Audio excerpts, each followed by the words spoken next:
ठीक है, लोग कम है लेकिन बाबा साहब के लिए सम्मान तो बहुत है ना। जय भीम, जय भीम।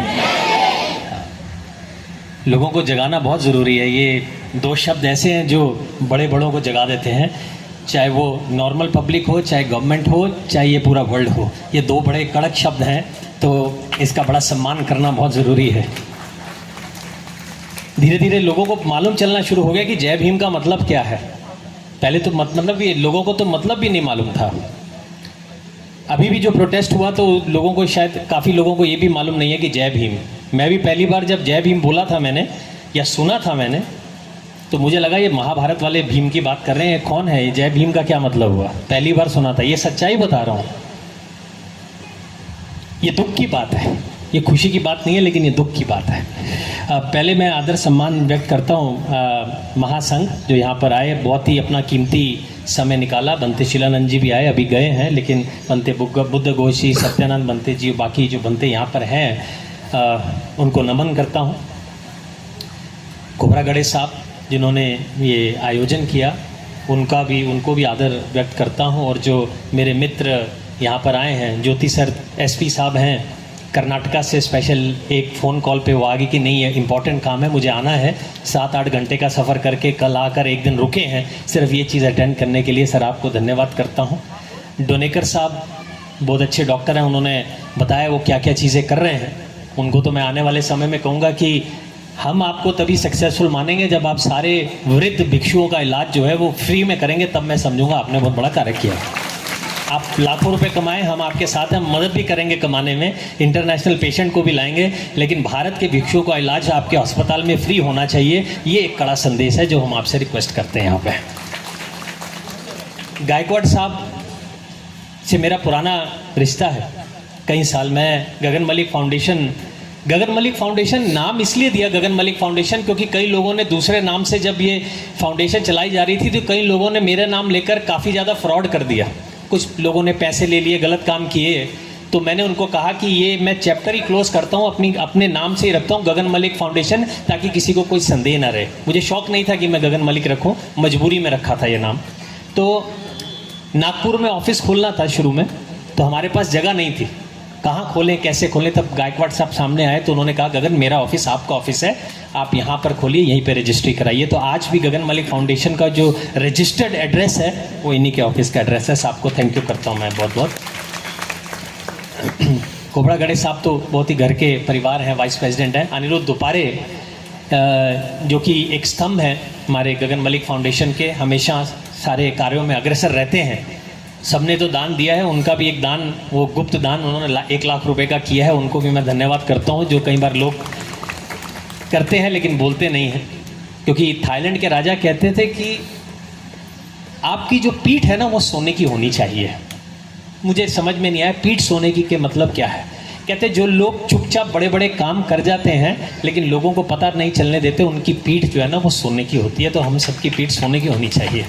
उसमें से एक नितिन पाटिल जी भी हैं जो पुणे से आए, अपना नाम कभी आगे नहीं आने देते, वो भी बहुत ही अच्छा काम करते हैं, उनकी भी सराहना करता हूँ। जिनको मैं जानता हूँ काम तो बहुत सारे लोग बहुत अच्छा करते हैं। इंग्लिश साहब, ये सब हमारे फाउंडेशन से जुड़े हैं। इंग्लिश साहब को आधी रात को फ़ोन करता हूँ तो हर काम के लिए वो तैयार रहते हैं। आज भी उन्होंने बहुत दान किया। गुणवंत सोनटक्के जी जो कि फाउंडेशन के मेंबर हैं। और फाइनली हमारे विकास तायड़े जी जो कि सेक्रेटरी हैं, मेरे राइट हैंड, छोटे भाई की तरह। कुछ भी बोलता हूँ तो आधी रात को हर काम करने के लिए हाजिर है। इसलिए नहीं कि मैंने कहा, कि उनको लगता है कि ये काम धम्म का है, हमारा काम है तो हमें करना है।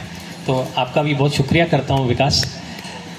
आज सबका हमने भाषण सुना, बहुत अच्छा लगा, लेकिन मैं बहुत सारी बातें आज यहाँ मुद्दे की करना चाहता हूँ कि ये क्यों हो रहा है और क्यों कर रहे हैं ये सब।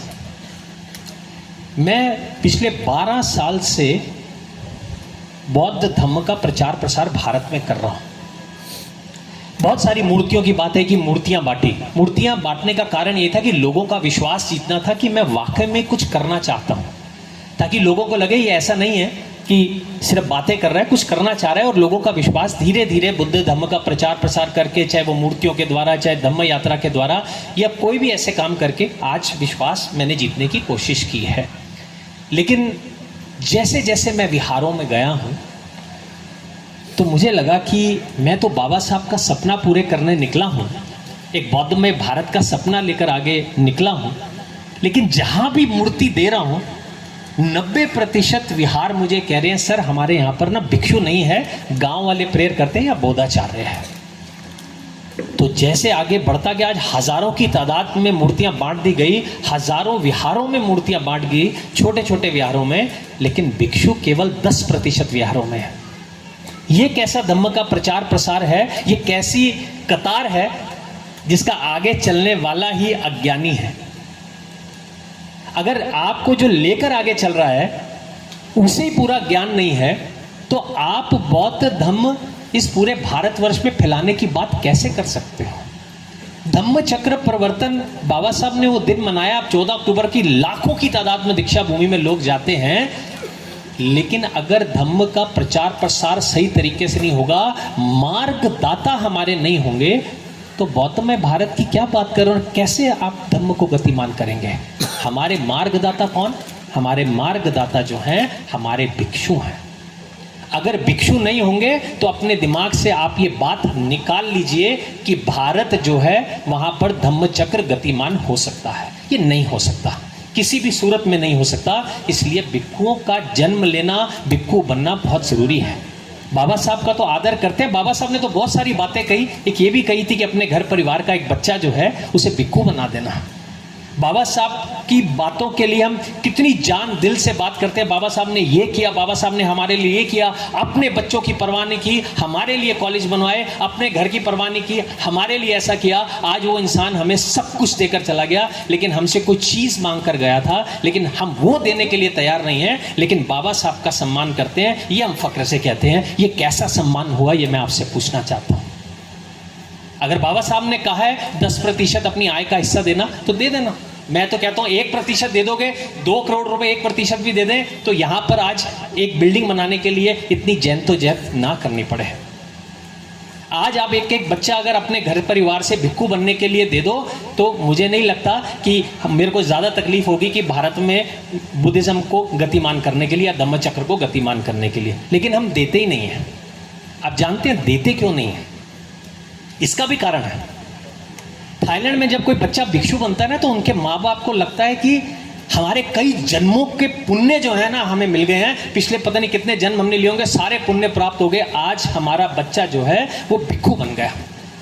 लेकिन यहां पर यह खतरा है कि अगर हमने अपने बच्चे को भिक्षु बनाया तो उसको कल खाना भी मिलेगा कि नहीं मिलेगा। ये फर्क है थाईलैंड और भारत में। आज भिक्षुओं के लिए एक भिक्षु खड़ा होकर ये बोलता है कि इन भिक्षुओं को दान की जरूरत है, आप लोग आगे आइए। और एक भिक्षु जो है इन छोटे स्नाम लेनों के लिए आप सबसे भिक्षा की विनती कर रहा है, और आप लोग उसके बाद आगे चल के आ रहे हैं। ये इस चीज की मेरा मानना है कि जरूरत भी क्यों पड़ी, क्यों एक भिक्षु को आकर खड़े होकर ये कहना पड़ा कि आइए, चाहे 100 रुपया भी दीजिए लेकिन दीजिए, क्यों कहना पड़ा ऐसा? ये तो कर्तव्य है आपका। अगर अपना बच्चा नहीं है तो जो बच्चे यहां पर हैं, आपका कर्तव्य बनता है कि मैं वहां पर आऊं और अपने आप आकर कहूं कि नहीं, ये बच्चे को तो हम राजाओं की तरह रखेंगे। हम खुद जाकर इतने अच्छे बेड पर सोते हैं, मेरे समेत, आप समेत एक अच्छे बेड पे सोते, इनके बेड देख कर आओ एक बार जाके कमरे में।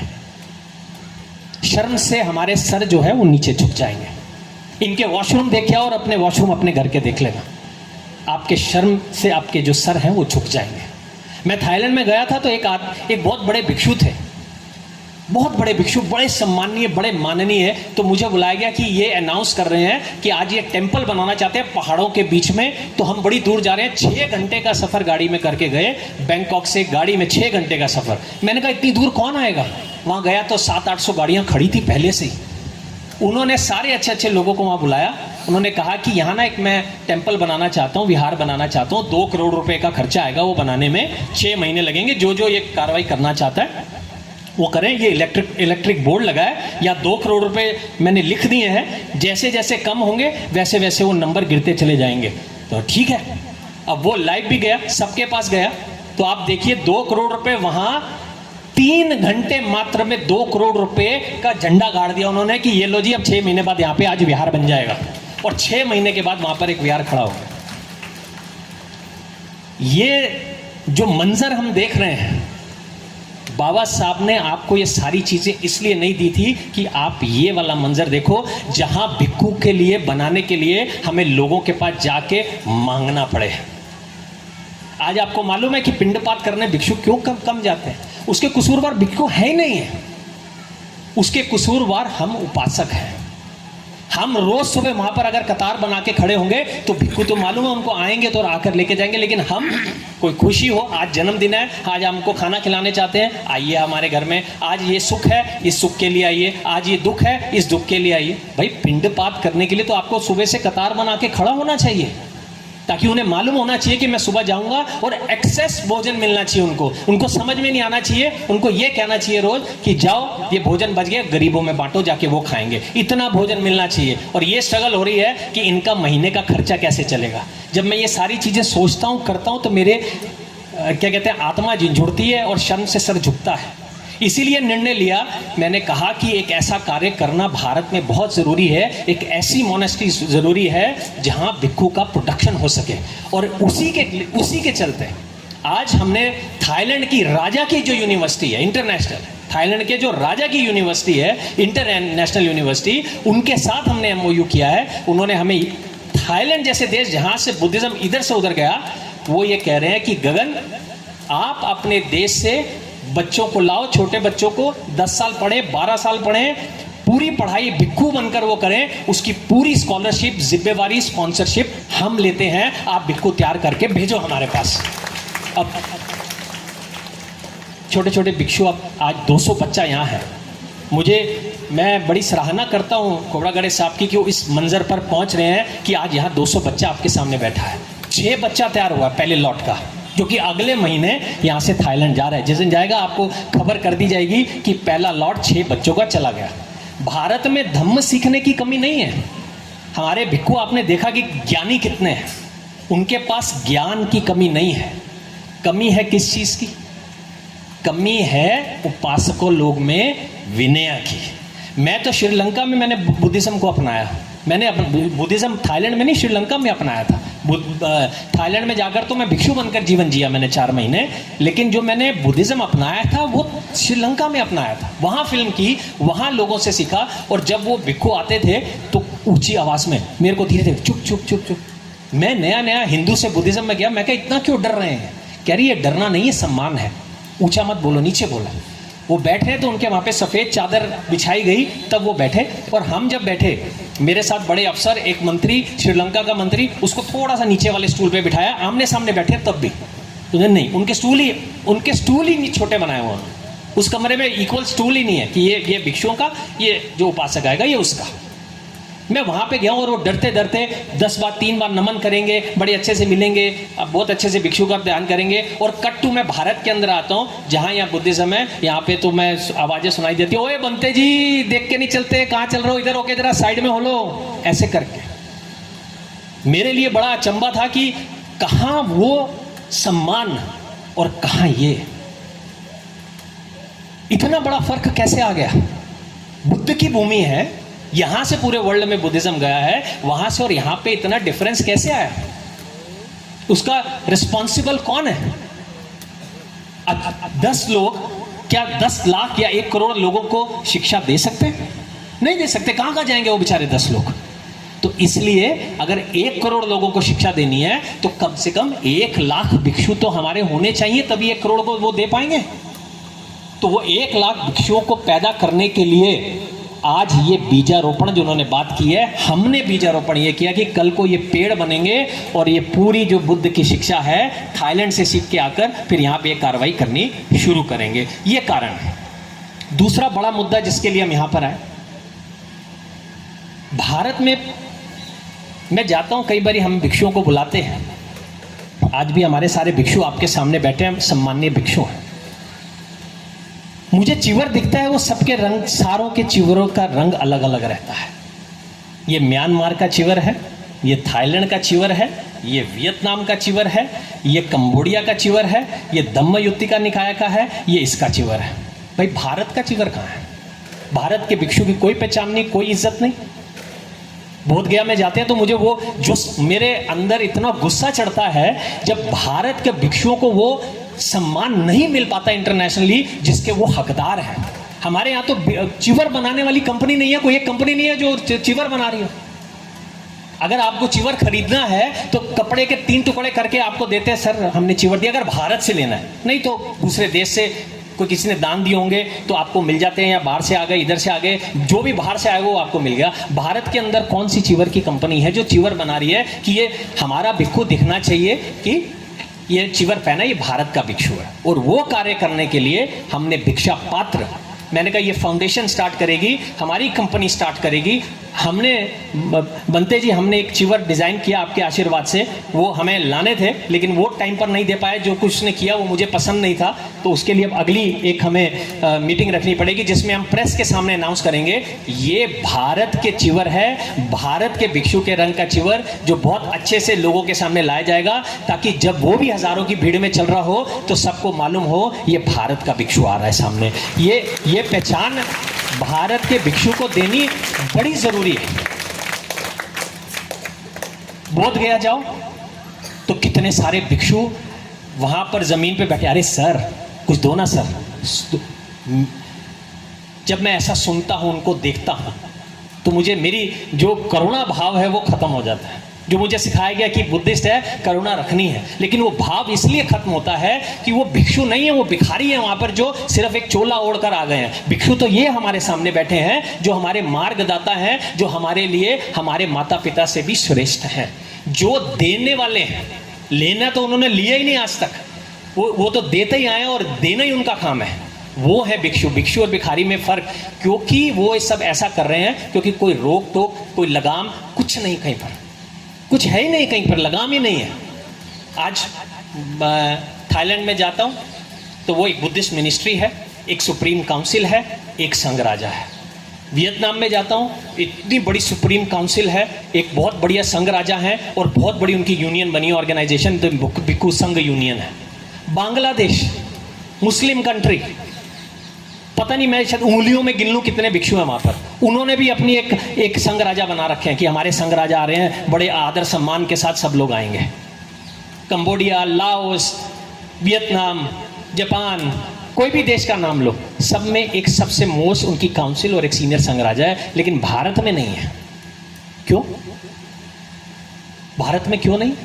तो वो जिस दिन वो सुप्रीम काउंसिल बनेगी कि आप हर भारत की राजधानी, एक स्टेट से आप एक जो है एक भिक्षु लीजिए जो महाथेरो हो, उनको आप सुप्रीम काउंसिल में रखें, भारत का एक संघ राजा बनाएं, और उसके बाद जब ये सुप्रीम काउंसिल है वो सारे डिसीजन ले कि हमने करना क्या क्या है। ये अगर अच्छा काम हो रहा है, अगर सुप्रीम काउंसिल होगी तो वो आगे जाके बढ़कर बात कर सकती है इंटरनेशनल। अगर कल को सुप्रीम काउंसिल भारत की बनती है, उसकी सारे देशों से एफिलिएशन करवाना कि भारत की असली काउंसिल ये है, इसके थ्रू सारे काम भारत में किए जाएंगे, वो कराने की जिम्मेदारी मैं लेता हूं। मैं पूरी सुप्रीम काउंसिल को वहां सारे अलग अलग देशों से जोड़ दूंगा, हमारी पूरी काउंसिल को, कि हाँ अब भारत में कोई काम करना है तो इस सुप्रीम काउंसिल के होगा। फिर देखता हूं कौन सा उपासक बदतमीजी करता है, फिर देखते हैं कि कौन सा भिक्षु विनय तोड़ता है। कितनी खबरें मिलती हैं, भिक्षुओं के लिए भी खबरें मिलती हैं कि हाँ जी देखिए ऐसा कर लिया, एक दुष्कर्म किया, ऐसा किया, किसी ने वाइफ रखी है, किसी ने गर्लफ्रेंड रखी है, ये भिक्षु ऐसा है। भिक्षु जो बड़े हैं उनका चिवर उतार देते हैं, ऐसा नहीं है, उनको पनिशमेंट मिलती है, उनका चिवर उतार दिया जाता है। फिर वो किसी और मास्टर के पास जाते हैं कि उन्होंने मेरा उतार दिया, आप पहना दो। उन्होंने पहना दिया, वो पहन के फिर अपना आगे बढ़ रहे हैं, क्योंकि कोई पूछने वाला नहीं है। तो एक ऐसा डंडा ऊपर सुप्रीम काउंसिल का होना चाहिए। वो काम भिक्षु संघ का है, लेकिन हमें वो जो ऑर्डर करेंगे उसकी व्यवस्था करवाना वो काम हमारे उपासकों का है कि गगन आप सबके साथ लेकर ये व्यवस्था कराओ, हम कार्य करते हैं, आप सुप्रीम काउंसिल के लिए आगे बढ़ते हैं, और भारत का एक संघ राजा ऐसा हो कि हम भी तो कह सकें। अभी तो बाबा साहब के संविधान से अब सारा कुछ चल रहा है। जब भी बात आती है तो हम कहते हैं हम तो संविधान से चलते हैं, बाबा साहब हमारे लिए सबसे पूजनीय है। अब हमें एक संघ राजा चाहिए जो लाइव हो, कि जो जो जो बाबा साहब को, जिसे बुद्ध धम्मा अच्छे से पढ़ा हो, जिसे पूरा ज्ञान हो धम्म का, वो उस लेवल के संघ राजा हो, ताकि जब संघ राजा से संदेश है पूरे भारत के जितने बुद्धिस्ट हैं, वो सारा संदेश पूरे भारत के बुद्धिस्ट को जो है वो पहुंच जाए। यही एक तरीका है कि पूरे बुद्धिस्ट समाज को भारत के एक माला में पिरोने का। मैं तो यही सोचता था कि पहले कि बाहर के लोग हैं जो बुद्धिज्म को बढ़ने नहीं दे रहे, दूसरे धर्मों के लोग शायद प्रॉब्लम क्रिएट कर रहे हैं, लेकिन जैसे जैसे जाता गया, लेकिन फिर मुझे समझ में आया कोई नहीं नीचे दिखा रहा हमें, हम अपने ही एक दूसरे की टांगे खींच के एक दूसरे को नीचे खींच रहे हैं। सिर्फ यही कारण है आज यूनिटी नहीं है, एकता नहीं है, एक दूसरे के पांव खींच रहे हैं और पांव खींच के बुद्धिज्म को आगे बढ़ने नहीं दे रहे। ये हमारी कंडीशंस जो ये चल रही हैं, इसे बदलने का समय आ गया है। संघ राजा बनाइए, उसके लिए प्रोटोकॉल सिक्योरिटी लीजिए। थाईलैंड के संघ राजा को देखिए, उसका मान सम्मान प्रधानमंत्री जितना मान सम्मान है वहां के संघ राजा का। मिलने के लिए 4-4, 10-10, 1-1 महीना लगता है कि अपॉइंटमेंट चाहिए हमें। इधर भारत में भी होना चाहिए। हमारे भिक्षुओं में कोई कमी नहीं है धम्म के ज्ञान की। आप एक बार बैठ जाओ तो आंखों में आंसू आते हैं, एक डीप स्टडी है उनकी। लेकिन सिचुएशंस हम लोगों ने ऐसी क्रिएट की हुई है कि हम वो कर ही नहीं पा रहे। अगर बौद्ध में भारत का सपना देखते हैं, जय भीम के लायक अपने आप को समझते हैं, जय भीम के हकदार समझते हैं, तो ड्यूटीज रिस्पॉन्सिबिलिटीज तो पूरी करनी ही पड़ेंगी एज ए बुद्धिस्ट, नहीं तो कहां से क्या होगा। मैं भिक्षु बनने गया, मुझे कहा गया कि सुबह पिंडपात करने जाना है, पिंडपात करने आपने जाना है और 1 घंटा नंगे पांव बैंकॉक सिटी में करना। मैं 1 घंटा, मैंने कहा सुबह 6:30 बजे कौन आएगा मुझे पिंडपात देने? वो कहते कोई नहीं आएगा, आप जाइए तो सही। मैं बाहर गया, टेंपल के 300 लोग लाइन बनाकर खड़े हुए थे पहले दिन। 300 लोग लाइन बनाकर इतना खाना दे दिया 1 घंटे में कि हमें ट्रक बुलाना पड़ा और 500 लोगों ने खाना खाया। मैंने कहा इतने लोग कैसे आ गए? कहते उनको लगा कि भारत का कोई एक एक्टर आया है जो वापस भारत में बुद्धिज्म लेकर जाना चाहता है, हम उसका साथ देना चाहते हैं कि जहां से हमें बुद्धिज्म मिला है उस देश में वापस जागृति हो रही है। और वहां कोई भी भिक्षु अगर सुबह निकलता है तो उसको पिंडपात का ट्रेडिशन है। आपको जगह जगह रोड पर लोग ऑफिस से आ रहे हैं, काम कर रहे हैं, फटाफट कुछ खरीदते हैं, अच्छे से पैकिंग करके उसको उनके भिक्षा पात्र में डाल देते हैं। और रोड है या सड़क, कोई भी कॉर्नर है, उनको शर्म नहीं आती कि वो जमीन पे बैठ के 3 बार उसको प्रणाम करते हैं, कहते हैं मैं काम पे जा रही हूं या जा रहा हूं, मुझे ब्लेसिंग दे दो। ये थॉट प्रोसेस है। अगर हम अपने भिक्षुओं की इज्जत नहीं करते तो आप कैसे एक्सपेक्ट करोगे कि बाकी लोग करें? भारत के भिक्षु की जब बात होती है इंटरनेशनली तो ज्यादातर लामास आते हैं। हमारे थेरोवादा के भिक्षु जो हैं सामने नहीं आ पाते उस ग्रैंड इज्जत के जो उन्हें मिलनी चाहिए, और उसका कारण कोई और नहीं है। याद रखिए, उसका कारण हम हैं। इसीलिए इन बच्चों को ट्रेन करने की हम बात कर रहे हैं। मैंने खोबड़ा गड़े साहब से कहा है कि हमने धम्म यात्राएं बहुत निकालनी है, आने वाले समय में एक धम्म यात्रा प्लान करो लंबी सी। मैं चलूंगा इन 200 भिक्षुओं के साथ, और एक जो बिल्डिंग हमने तैयार करनी है वो हम पूरी बिल्डिंग तैयार करेंगे। 300-500 किलोमीटर चलते हैं, लोगों से दान इकट्ठा करते हैं और आकर आपका जो भी 60-70 लाख रुपया लगना एक बिल्डिंग खड़ी करते हैं। ये सामने पैदल चलने को तैयार है क्या? हाँ,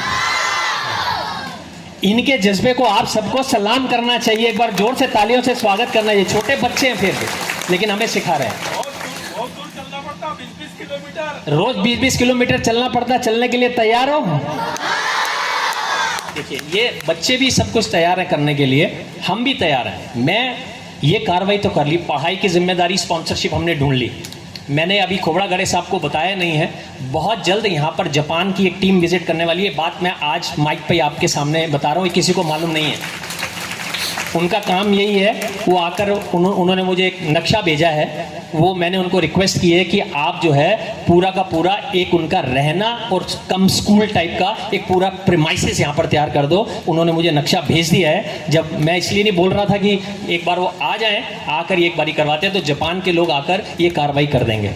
आप ये सोचो कि बाहर के लोग यहाँ पर आके कार्रवाई कर रहे हैं, हम क्यों नहीं कर सकते? हो सकता है हमारे पास पैसा उतना ना हो, लेकिन हमारी पॉपुलेशन तो ज्यादा है। चाहे भारत की केवल 2% हो गूगल के हिसाब से, लेकिन बाबा साहब को मानने वाले तो 35% हैं। चलो मैं 1% भी कहता हूँ, 100 रुपया भी 1% लोग दें तो ये जितने विहार हैं सारे बहुत सुंदर सुंदर विहार बन जाए। थाईलैंड में जाते हैं तो उनके मन में होता है विहार, ओ हम बिहार में आए, जैसे इधर आते हैं वो विहार देखते हैं, उनको डिफरेंस दिखता है। हम सारे विहारों को खूबसूरत कर सकते हैं, ये भिक्षुओं को ला सकते हैं, हर विहार में एक भिक्षु रख सकते हैं। उन्होंने कल मेरे से बात की, कल मुझे थाईलैंड से फोन आया, मुझे बोलते कि थाईलैंड के राजा जो है भारत की एक मोनेस्ट्री को, अच्छी मोनेस्ट्री को एम्बेसी के द्वारा कि एम्बेसी के द्वारा ये मैसेज आता है कि हमें पता लगाओ कि कहां पर भिक्षु बनाए जा रहे हैं भारत में, और उस विहार, उस मोनेस्ट्री का एबट कौन है जो भिक्षु बनाता है, श्रामणेर नहीं, जो भिक्षु बनाता है। वहां पर कठिन का चिवर थाईलैंड का राजा साहब जो हैं वो भारत में देना चाहते हैं। एम्बेसी ने मुझसे पूछा एक मेरे को मोनेस्ट्री का नाम बता दो। मैं तब से मोनेस्ट्री ढूंढ रहा हूं कि कौन सी मोनेस्ट्री का नाम बताऊं। ये भारत के हाल है।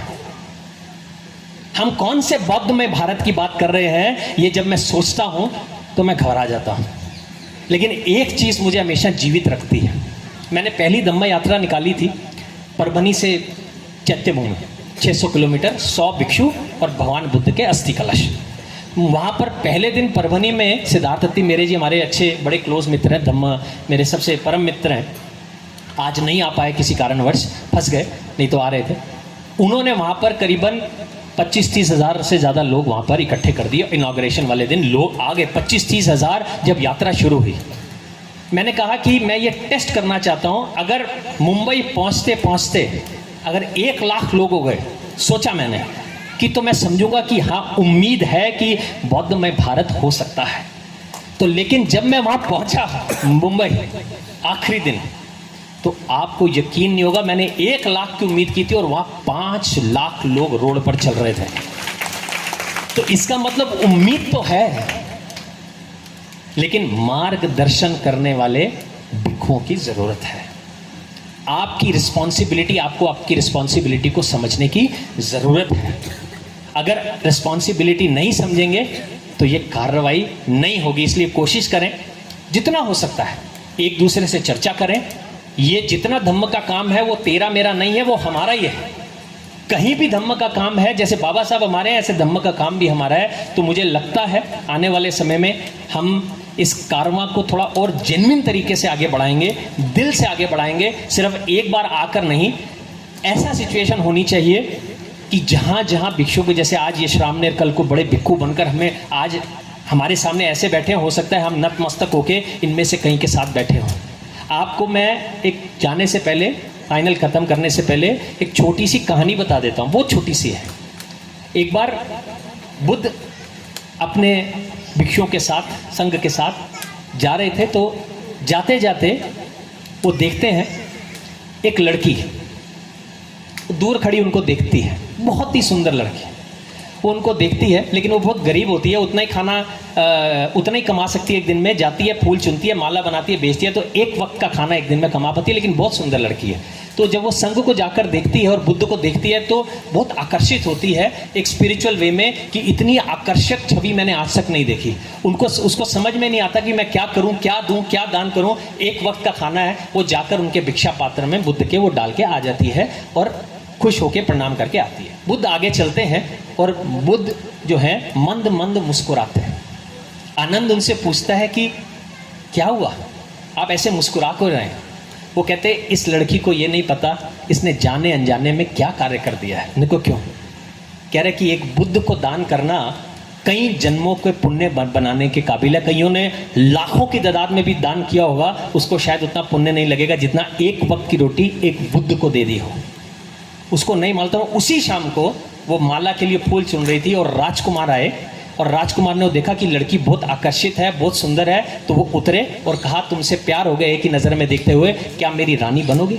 और उसी दिन वो शाम को उस लड़की के साथ शादी करते हैं। एक आम गरीब लड़की रातों रात एक राजकुमारी मलिका के नाम से प्रसिद्ध होती है। ये ओरिजिनल कहानी है।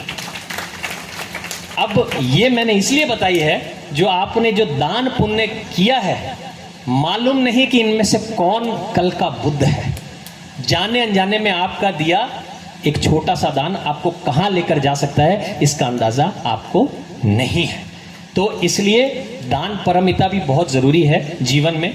तो वो उस पर आप ध्यान दीजिए, कोशिश करिए कि बौद्ध धर्म का प्रचार प्रसार करिए, सब मिलकर आगे बढ़िए। और उम्मीद करता हूँ ये जो संदेश है, संदेश इन श्रामणेरों को भिक्षु बनाकर सपोर्ट करना, बिना कहे सपोर्ट करना, सुप्रीम काउंसिल का निर्माण होना, संघ राजा बनना, ये गुजारिश मेरी पूरी भारत की संघ से रिक्वेस्ट है कि आप मार्गदर्शन कीजिए और हमें हुक्म दीजिए कि हमें क्या करना है, हम वो करेंगे। आप हमें एक भारत की एक सिंगल सुप्रीम काउंसिल और एक संघ राजा दीजिए। ये मेरी आखिरी विनती है पूरी भारत की महासंघ से और उपासकों से।